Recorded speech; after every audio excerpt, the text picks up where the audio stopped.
We weren't going to try to compete with all of those other amazing breweries out there on the shelf. We really wanted to focus on a neighborhood. My name's Chris Cunningham. I'm the head brewer and part owner of Table Brewhouse. We're obviously kid and dog friendly. Here in North Park Hill. You know, I'm relatively new to the business, but we did lots and lots of research. And what we found was, especially in a place like Colorado, where there's so many amazing breweries that are distributing, that shelf space was pretty crowded.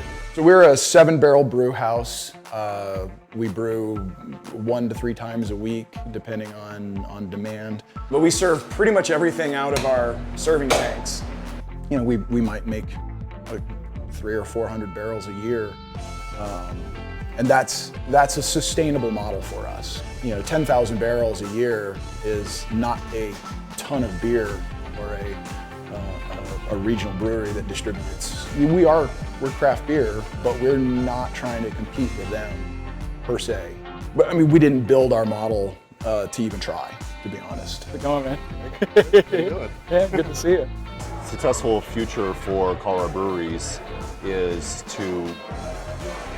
your neighborhood brewery, and Long Table here is the quintessential neighborhood brewery.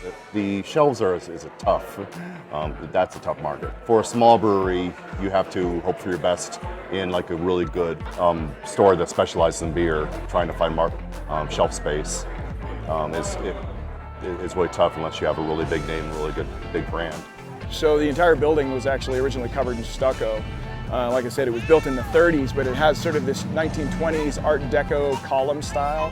That was under 3 or 4 inches of stucco, so that was a week of me with a roto-hammer ripping all of that stuff off. Ultimately, our long-term goal is to be here for a long time. That was one of the reasons why it was really important that we purchased whatever building we were going to be in.